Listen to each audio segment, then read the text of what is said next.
Pashka was just a cool guy. They met at a nightclub at the birthday party of their mutual friend. Julia at first glance singled out from the group of people sitting at the table this handsome tan guy who kept himself simple and natural. It was comfortable and fun to be around him. He had no intention of impressing others. But for some reason it turned out that the decisive word, the funniest joke, belonged to him. Julia was especially struck by his smile, gentle, charming, somehow childishly shy. She disarmed immediately, attracted like a magnet. On the dance floor, he also had no equal. He danced as if he had been doing just that all his life. Then Julia was convinced that Pashka did everything else in his life just like that, easily and naturally. They got married 2 months later. Leaving the registry office, Pashka grabbed Julia in his arms, pressed his lips to her cheek and whispered, "I love you. And I promise to take care of you always." His work took a lot of time: negotiations, trips, meetings. Probably, this is how a person who, at the age of 26, holds the post of vice president of a prestigious company, should work hard. But Yulia was becoming more and more annoyed by his late returns from work, endless business trips. Most of all she hated Pashkin's telephone. It began to ring from early morning, and fell silent long after midnight. Pashka felt guilty, tried to arrange small family holidays. His imagination was inexhaustible, from a romantic dinner in an exotic restaurant to a sudden weekend trip to the sea. At such hours, Yulia felt the happiest. But the holidays were coming to an end, and she began to get angry again, more and more often arranged a debriefing on every occasion. Even Pashka's smile could not disarm her now. Her friends envied her, and she felt more and more unhappy. Pashka wanted a child. And it seemed to Yulia that there was no need to immediately burden herself with such a burden. That evening she was simply beside herself with rage. Of course. A month ago I promised my friend to be at her birthday party with her husband. And this husband called a few hours in advance and said guiltily, "Sunshine, don't be angry. I have an urgent meeting. If you want, go yourself. Yurik will take you." Yurik was Pashka's driver. "Maybe I should go with Yurik," Julia asked angrily and hung up. Now she was waiting for Pashka from work to popularly explain to him that only the last bastards can do this, and that if work is dear to him, then she, Yulia, can simply disappear from his life. Pashka smiled apologetically from the threshold. This time the smile turned out to be somehow forced, and therefore especially guilty. "Forgive me," he said wearily. But it was not in vain that Yulia prepared for half a day to surrender without a fight.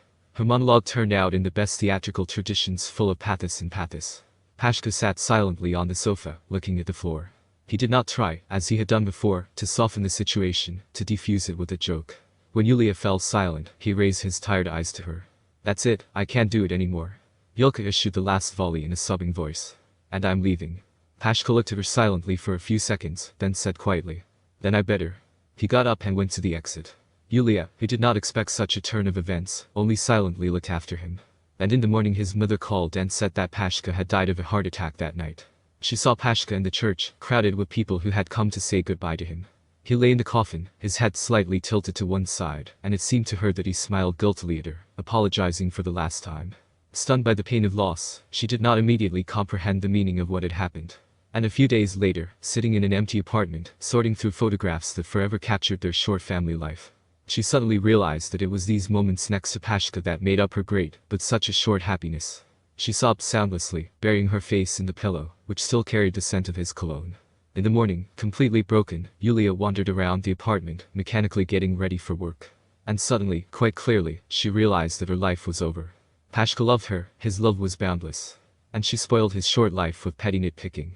And I never had time to say the last "I'm sorry."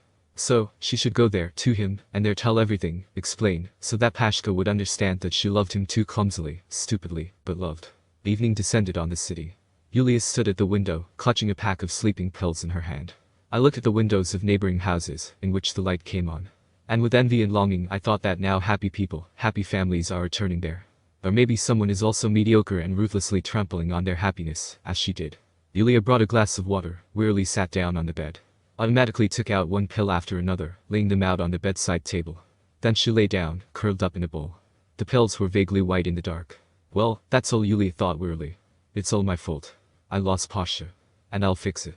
Tears streamed down her cheeks at the thought of her husband. She silently swallowed them, staring up at the ceiling. Then she held out her hand for the pills.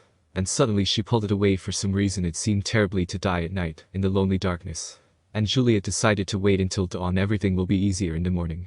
"Wait until morning, Prashinka," she whispered into the darkness. Curled up on the bed. For some reason, she remembered how, at the exit from the registry office, Pashka whispered to her, "I will always take care of you." In a dream, she saw Pashka among the bird cherry branches. He stood in the sunshine and looked at her sternly. Pashka. Julia reached out to him with all her might.